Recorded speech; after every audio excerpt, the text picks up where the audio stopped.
क्या आपने कभी महसूस किया है कि आपकी जिंदगी में ज्यादातर दर्द, परेशानी और उलझन दूसरों की एक्सपेक्टेशंस और सोसाइटी के रूल्स से आती है? क्या आप हर किसी को खुश रखने की कोशिश में खुद को खो चुके हैं? द 4 अग्रीमेंट्स एक ऐसी किताब है जो आपको सिखाती है कि इनर पीस और ट्रू फ्रीडम कैसे मिलती है, सिर्फ 4 सरल लेकिन शक्तिशाली समझौते अपनाकर। इस वीडियो में हम बात करेंगे उन इनविजिबल चेन्स की जो बचपन से हमें बांधती आई हैं, उन झूठे बिलीव्स की जो हमारी आइडेंटिटी को गलत डायरेक्शन में ले जाते हैं, और उन 4 सच्चाइयों की जो अपनाते ही आपकी पूरी लाइफ ट्रांसफॉर्म हो सकती है। ऑथर डॉन मिगेल रुइज कहते हैं, most of the suffering we experience is self created, लेकिन उसे खत्म करना पॉसिबल है जब हम नए एग्रीमेंट्स चूज करें। अगर आप भी ऐसी जिंदगी चाहते हैं जहां ना गिल्ट हो, ना ओवरथिंकिंग, और हो सिर्फ क्लैरिटी, स्ट्रेंथ और पीस, तो ये वीडियो सिर्फ एक समरी नहीं, एक स्पिरिचुअल रीसेट है। तो चलिए शुरू करते हैं वो सफर जहां हम सीखेंगे वो 4 एग्रीमेंट्स जो बना सकते हैं आपकी जिंदगी को फ्री, फियरलेस और fulfilling. Welcome to the 4 agreements. Don Miguel Ruiz की किताब द 4 एग्रीमेंट्स सिर्फ एक किताब नहीं, बल्कि एक ऐसी गाइड है जो आपकी सोच को अंदर से बदल सकती है। यह किताब उन इनविजिबल चेन्स को तोड़ने में मदद करती है जो हमारे दिमाग और दिल को बांधे हुए हैं, दूसरों की एक्सपेक्टेशंस, सोसाइटी के रूल्स और हमारी अपनी इनसिक्योरिटीज।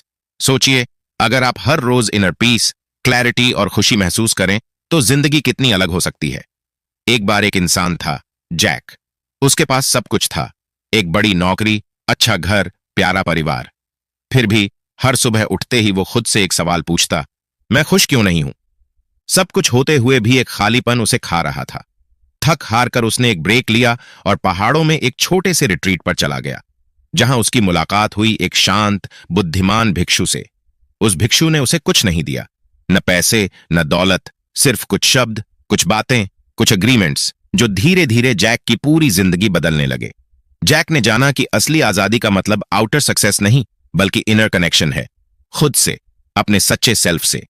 और जब उसने वो समझौते किए जिनके बारे में हम आज बात करेंगे, तो उसे वही शांति, वही क्लैरिटी और वही सेटिस्फैक्शन मिला जिसकी उसे तलाश थी। आज हम बात करेंगे उन 4 एग्रीमेंट्स की जो आपकी जिंदगी को भी उतना ही बदल सकते हैं। 1997 में प्रकाशित हुई ये किताब दुनिया की 46 भाषाओं में अनुवादित हो चुकी है, और सिर्फ अमेरिका में ही इसकी 9 मिलियन से ज्यादा कॉपीज बिक चुकी हैं। जब ओपरा विनफ्रे ने इसे अपने शो में 2001 में दिखाया, तब इसने एक तूफान ला दिया। अब बारी आपकी है खुद से 4 वादे करने की, क्योंकि ये सिर्फ वादे नहीं हैं, ये रास्ते हैं खुद को समझने के, खुद से प्यार करने के और उस जिंदगी को जीने के जिसे आप डिजर्व करते हैं। आइए इन एग्रीमेंट्स को एक एक करके समझते हैं और शुरू करते हैं हमारा 9 अध्याय का सफर। अध्याय पहला, टोलटेक क्या है?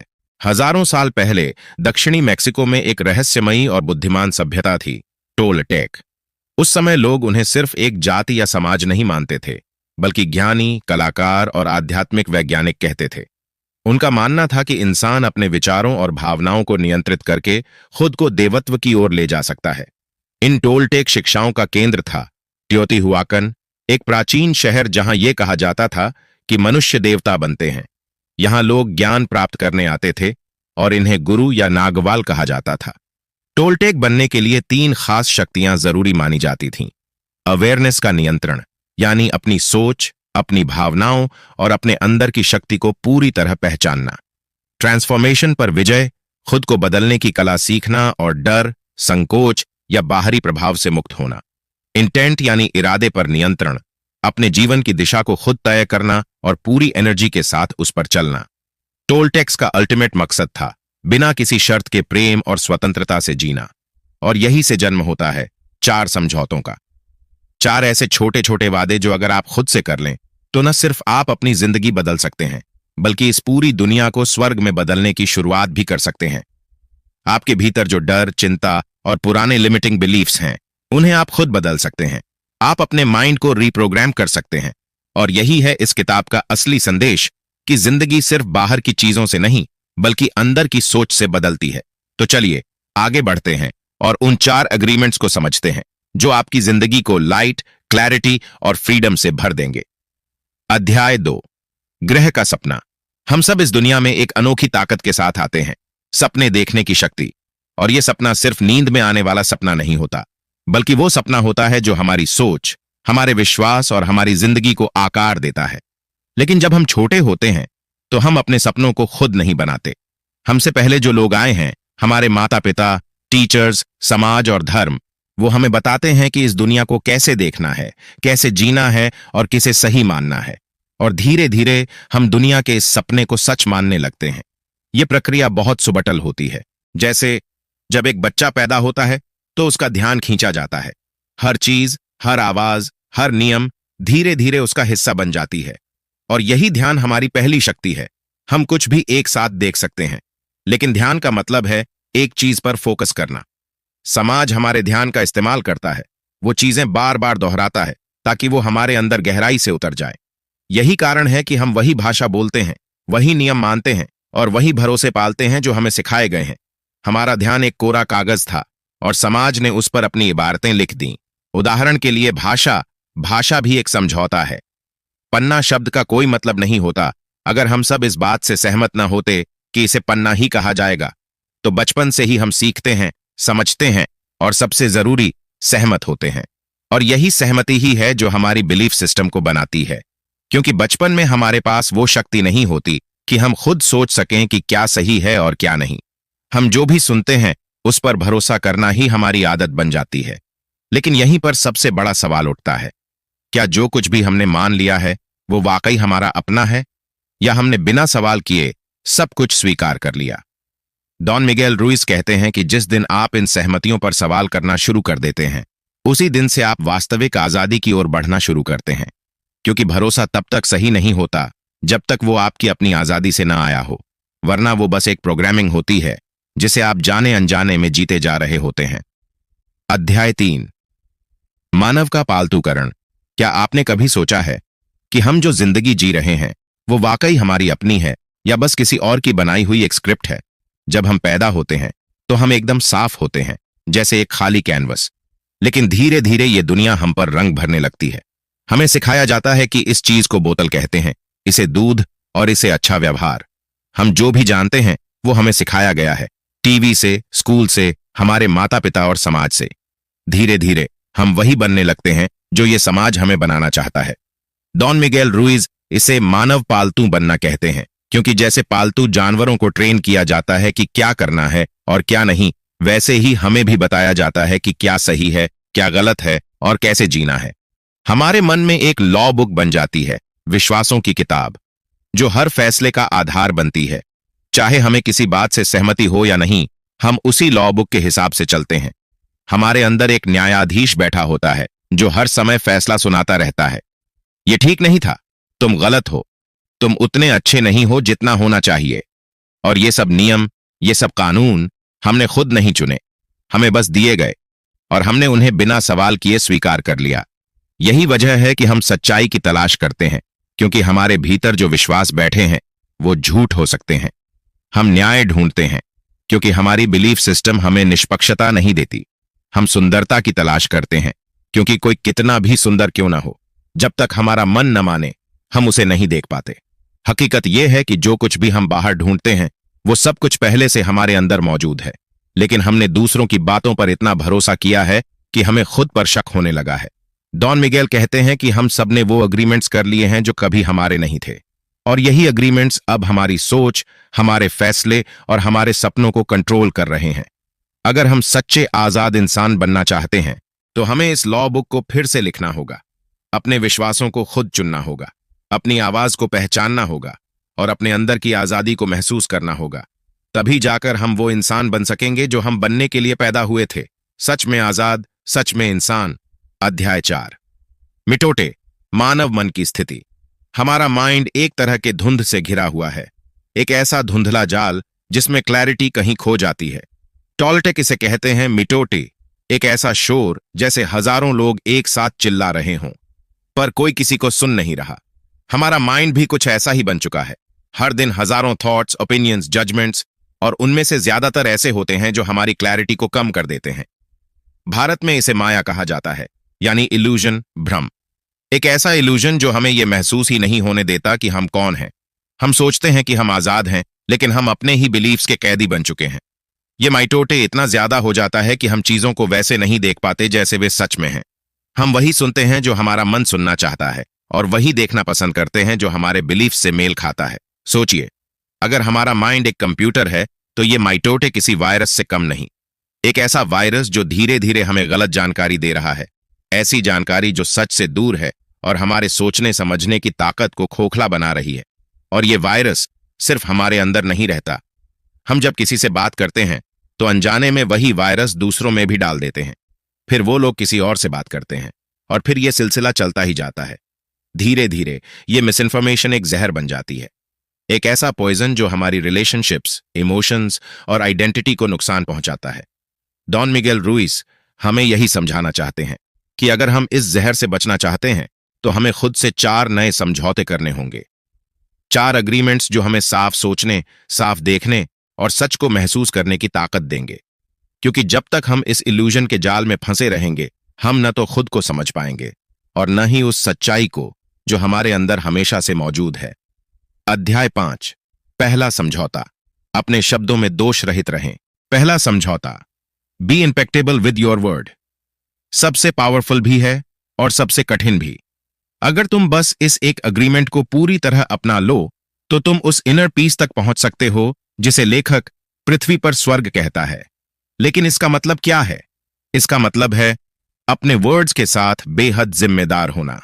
क्योंकि वर्ड सिर्फ अल्फाबेट्स नहीं होते, वे तुम्हारी एनर्जी हैं, तुम्हारा इंटेंशन है, और ये वही एनर्जी है जो तुम्हारी दुनिया बनाती है या बिगाड़ती है। जब तुम किसी के बारे में कुछ बोलते हो, उनके लिए या अपने लिए, तो सोचो कि क्या वो बात सच है, क्या वो बात प्यार से है, क्या वो किसी को ऊपर उठा रही है या गिरा रही है। Words can heal but they can also wound. इसलिए जरूरी है कि हम अपने शब्दों के साथ इतने सच्चे और साफ हों कि वो हमारे अंदर की प्यूरिटी को दिखाएं। मतलब, अगर तुम अपने बारे में बार बार कहते हो मुझसे कुछ नहीं होगा, मैं अच्छा नहीं हूं, लाइफ मेरी कभी नहीं बदलेगी, तो ये वर्ड्स तुम्हारे ही सबकॉन्शियस में एक जहरीला बीज बन जाते हैं और यही वर्ड्स तुम्हारे बिलीफ बन जाते हैं। फिर वही बिलीफ तुम्हारी रियलिटी। इसलिए डॉन मिगेल रुइस कहते हैं, अपने वर्ड्स को ट्रूथ और लव के साथ यूज करो। किसी की बुराई मत करो, न अपनी न दूसरों की। क्योंकि गॉसिप, क्रिटिसिज्म और नेगेटिविटी, ये सब आत्मा को गंदा कर देते हैं। इम्पेक्केबल बनने का मतलब परफेक्ट बनना नहीं है, बल्कि प्योर इंटेंशन के साथ बोलना है। जब तुम ये प्रैक्टिस करते हो तो तुम खुद को ज्यादा समझने लगते हो, खुद से ज्यादा प्यार करने लगते हो, और ये सेल्फ लव ही तुम्हारी दुनिया बदलने लगता है। और यही सबसे बड़ा ट्रूथ है। सिर्फ ट्रूथ ही तुम्हें फ्री कर सकता है। तो आज से ही खुद से ये वादा करो कि तुम अपने शब्दों को लाइट बनाओगे, अपने मन को क्लियर रखोगे और हर बार बोलने से पहले सोचोगे, क्या ये बात जरूरी है? क्या ये किसी का भला करेगी? क्या ये सच है? क्योंकि जब शब्द दोष रहित होते हैं तो आत्मा भी दोष रहित हो जाती है। अध्याय 6, दूसरा समझौता। किसी भी बात को व्यक्तिगत रूप से न लें। बाकी 3 समझौते पहले समझौते से ही निकलते हैं। इसलिए जब आप दूसरे अग्रीमेंट की बात करें तो पहले वाले को दिल से अपनाना जरूरी है। अगर आप पहले और दूसरे अग्रीमेंट को सिंसियरली फॉलो करते हैं तो आप उन छोटे छोटे नेगेटिव अग्रीमेंट्स का 75% हिस्सा आसानी से छोड़ सकते हैं, जो आपकी लाइफ को एक तरह का नरक बना देते हैं। इस दूसरे अग्रीमेंट की सबसे बड़ी ताकत यह है कि अगर आपने इसे हैबिट बना लिया तो कोई भी चीज आपको फिर से उस सफरिंग में वापस नहीं ले जा सकती। जब आप चीजों को पर्सनली लेना बंद कर देते हैं तो एक अलग ही फ्रीडम महसूस होती है। लोग जो भी कहते हैं, हम उसे इसलिए पर्सनली लेते हैं क्योंकि कहीं ना कहीं हम उस बात से इंटरनली अग्री कर लेते हैं, और जैसे ही हम अग्री करते हैं हम उस इल्यूजन में फंस जाते हैं जिसे लेखक ने हेल ऑफ द माइंड कहा है। इसे ही वो पर्सनल इंपॉर्टेंस कहते हैं। पर्सनल इंपॉर्टेंस या हर चीज को अपने ऊपर लेना हमें सेल्फिश या ईगोसेंट्रिक बना देता है, क्योंकि हम मान लेते हैं कि दुनिया की हर चीज समहाउ हमारे बारे में है। बचपन से लेकर स्कूल तक या फिर जब हम पेट्स पालते हैं, हर चीज को पर्सनली लेना सिखाया जाता है। ऐसा लगता है कि हम हर चीज के लिए रिस्पॉन्सिबल हैं, जबकि सच ये है कि जो आप सोचते हैं या फील करते हैं वो आपका मैटर है, किसी और का नहीं। दूसरों के एक्शंस या थॉट्स आपकी रियलिटी नहीं है। ये उनकी सोच, परसेप्शन और बिलीफ्स पर डिपेंड करते हैं। दूसरे लोग आपको जिस नजर से देखते हैं वह उनकी लिमिटेड अंडरस्टैंडिंग पर आधारित होती है, वो आप नहीं हैं। अगर आप डर के बिना जीते हैं या प्यार से जीते हैं तो आपके अंदर वो नेगेटिविटी टिक ही नहीं सकती। और जब आप जेन्युइनली अच्छा महसूस करते हैं तो आसपास की दुनिया भी अच्छी लगने लगती है। आप अपने आसपास की चीजों से इसलिए प्यार करते हैं क्योंकि आप अपने आप से प्यार करते हैं। आप जैसे हैं वैसे ही खुद को पसंद करते हैं और आप अपने आप को पूरी तरह एक्सेप्ट करते हैं। किसी भी चीज को पर्सनली न लेने का बेनिफिट यही है, ये आपको सेल्फ लव की तरफ ले जाता है। जब आप सब कुछ अपने ऊपर लेना छोड़ देते हैं तो दुख की पॉसिबिलिटी भी कम हो जाती है। हर इंसान किसी न किसी लेवल पर स्ट्रगल कर रहा होता है और जब लोग दुख में होते हैं तो वो दूसरों को हर्ट करते हैं, लेकिन वो हर्ट आपको नहीं डिफाइन करता। आप सिर्फ अपने एक्शंस और थॉट्स के लिए जिम्मेदार हैं, किसी और के नहीं। जब आप ये समझ लेते हैं और डिसाइड कर लेते हैं कि आप किसी भी चीज को पर्सनल नहीं लेंगे तो कोई भी आपको हर्ट नहीं कर सकता। इसलिए आज से ही प्रैक्टिस करें, डोंट टेक एनीथिंग पर्सनली। यही इनर पीस का एक बड़ा स्टेप है। अध्याय 7। तीसरा समझौता, धारणाएं न बनाएं। तीसरा अग्रीमेंट कहता है डोंट मेक असम्पशंस, यानी किसी भी चीज को लेकर पहले से धारणा मत बनाओ। लेकिन हमारी आदत बन चुकी है हर चीज को लेकर असम्पशंस बनाने की। प्रॉब्लम तब आती है जब हम उन असम्पशंस को ही अल्टीमेट ट्रूथ मान लेते हैं। हम अक्सर सोच लेते हैं कि सामने वाला क्या सोच रहा है, क्या चाहता है या क्या करेगा, और फिर उसी इमेजिनेशन के बेस पर हम हर्ट भी हो जाते हैं, ब्लेम भी करने लगते हैं और फिर इमोशनल रिएक्शन देने लगते हैं, यानी अपने मन के बनाए इल्यूजन से ही खुद को दुख देते हैं। असम्पशन की सबसे बड़ी कमी यही है, ये बिना पूछे ही एक पूरा झूठा सच तैयार कर देती है और इस वजह से मिसअंडरस्टैंडिंग्स पैदा होती हैं। अस्यूम करने के बजाय क्लैरिटी के लिए सवाल पूछना ज्यादा सही तरीका होता है। क्लियर कम्युनिकेशन ही सच्चा कनेक्शन बनाता है, लेकिन हम ऐसा नहीं करते क्योंकि हम बिलीव कर लेते हैं कि हमारी सोच ही एब्सोल्यूट रियलिटी है। हम बिना पूरी बात जाने अपने दिमाग में स्टोरीज बना लेते हैं और जब सच सामने आता है तो वो पूरी स्टोरी टूट जाती है और तब लगता है कि हमने खुद को ही धोखा दिया। हमारा माइंड एक सिक्योरिटी चाहता है, इसलिए वो हर चीज को डिफाइन करने, एक्सप्लेन करने और समझने की कोशिश करता है। लेकिन लाइफ इतनी सिंपल नहीं होती जितनी हम सोचते हैं। हम ये मान लेते हैं कि दूसरे लोग भी हमारी तरह सोचते हैं, फील करते हैं, रिएक्ट करते हैं, और यही असम्पशन हमारी रिलेशनशिप्स में बड़ी प्रॉब्लम्स क्रिएट करती है। लेकिन ट्रू लव का मतलब है लोगों को वैसे एक्सेप्ट करना जैसे वो सच में हैं, ना कि जैसे हम उन्हें इमेजिन करते हैं। जिस दिन आप असम्पशंस बनाना छोड़ देंगे उस दिन आप इमोशनल ड्रामा से बचने लगेंगे। आप साफ और सच्चा कम्युनिकेट करना सीखेंगे। असम्पशंस आपके वर्ड्स में भी गलतियां पैदा करती हैं, इसलिए अपने वर्ड्स को साफ और दोष रहित रखने के लिए असम्पशंस से बचना जरूरी है। तो याद रखें, असमानों को न बनाएं। सवाल पूछिए, क्लैरिटी लाइए और क्लियर बात करने की हैबिट बनाइए। यही तीसरा समझौता है। अध्याय 8। चौथा समझौता, हमेशा अपना सर्वश्रेष्ठ करो। चौथा अग्रीमेंट उन पहले 3 अग्रीमेंट्स को प्रैक्टिस में लाने की है। ऑलवेज डू योर बेस्ट, यानी हमेशा अपना बेस्ट देना चाहिए।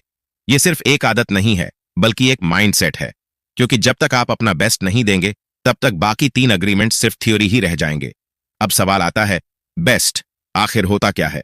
हर सिचुएशन में बेस्ट अलग होता है। जब आप खुश होते हैं तब आपका बेस्ट ज्यादा होता है। जब आप थके होते हैं या बीमार होते हैं तो शायद आपका बेस्ट उतना ना हो, लेकिन फिर भी आप उस मोमेंट का बेस्ट दे सकते हैं। इसलिए यह जरूरी नहीं है कि आप हर बार परफेक्ट रहें, लेकिन जो भी करें पूरे मन से करें। एक्सपेक्ट मत कीजिए कि आप हमेशा अपने वर्ड्स में पूरी तरह फ्लॉलेस रहेंगे।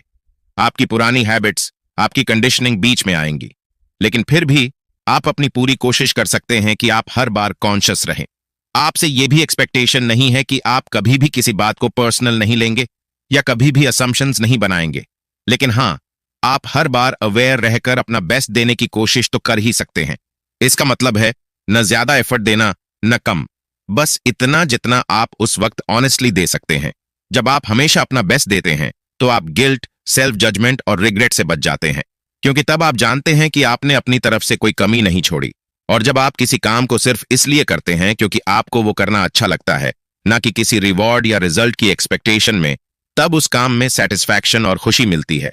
और इंटरेस्टिंग बात यह है कि जब आप इस माइंडसेट के साथ काम करते हैं तो रिवॉर्ड्स अपने आप आने लगते हैं, लेकिन उस वक्त वो बोनस लगते हैं, जिंदगी की जरूरत नहीं। जब आप बार बार प्रैक्टिस करके हर बार बेस्ट देने लगते हैं तो आप अपने जीवन के मास्टर बन जाते हैं। इस हैबिट को डेवलप करने में टाइम लगेगा, हो सकता है कुछ महीने भी लगें, लेकिन धीरे धीरे ये आपकी नेचर बन जाएगी। तो याद रखिए, चाहे सिचुएशन कैसी भी हो, ऑलवेज डू योर बेस्ट। यही वो फाउंडेशन है जो बाकी 3 एग्रीमेंट्स को एक्शन में बदलता है। अध्याय 9। एक नया सपना। जब आप अपने अंदर ये 4 अग्रीमेंट्स कर लेते हैं तो आप अपने लिए एक नया सपना देखना शुरू कर सकते हैं। ऐसा सपना जो पूरी तरह से आपका हो और जिसमें सच्ची फ्रीडम हो। किसी ने इसे प्रॉमिस्ड लैंड कहा, किसी ने निर्वाणा, किसी ने हेवन और टोलटेक्स ने इसे कहा अ न्यू ड्रीम। 4 अग्रीमेंट्स को डेली प्रैक्टिस में लाने के लिए स्ट्रांग विल पावर चाहिए, लेकिन जब आप इनको अपने जीवन का हिस्सा बना लेते हैं तो आप अपने माइंड, सोल और बॉडी तीनों को एक नया डायरेक्शन देते हैं। अब आप सोसाइटी के इम्पोज्ड सपनों से बाहर निकलकर खुद का ड्रीम जीने लगते हैं। वो ड्रीम जो प्यार से भरा होता है, फियर से नहीं। और जैसे जैसे आप इन एग्रीमेंट्स को अपनाते जाते हैं वैसे वैसे आप अंदर से हल्के और आजाद फील करने लगते हैं। फिर धीरे धीरे वो अंदर का माइटोटे यानी माइंड की कंफ्यूजन साफ होने लगती है और आप क्लियरली सोचने और महसूस करने लगते हैं। यही तो है असली फ्रीडम। हर इंसान का अल्टीमेट गोल यही रहा है, हैप्पीनेस, पीस, लव। और यही खोया हुआ स्वर्ग इन अग्रीमेंट्स के जरिए आपको वापस मिल सकता है। इसलिए आज, अभी से अपने आप से ये 4 अग्रीमेंट्स करने का डिसीजन लें। इस किताब द 4 अग्रीमेंट्स से हमने सीखा कि कैसे सिंपल लेकिन पावरफुल प्रिंसिपल्स हमारे जीवन की दिशा पूरी तरह से बदल सकते हैं। ये 4 बातें, अपने शब्दों में क्लैरिटी रखना, किसी भी चीज को पर्सनली न लेना, असम्पशंस न बनाना और हर बार अपना बेस्ट देना, ये सिर्फ एडवाइस नहीं है बल्कि वो फाउंडेशन है जिनसे एक फुलफिलिंग लाइफ पॉसिबल है। डॉन मिगेल रुइज ने इस छोटी सी किताब में ऐसा विजडम दिया है जो कई बड़े फिलॉसफीज को प्रैक्टिकल बना देता है। अगर आप इनर पीस, फ्रीडम और ऑथेंटिक हैप्पीनेस चाहते हैं तो ये बुक सिर्फ एक बार पढ़ने लायक नहीं बल्कि बार बार समझने लायक है। और सबसे जरूरी बात, इसे सिर्फ पढ़िए मत, जीना शुरू कीजिए। तभी आप भी अपना न्यू ड्रीम क्रिएट कर पाएंगे, एक ऐसा सपना जो सच में आपको स्वर्ग जैसी जिंदगी दे सकता है।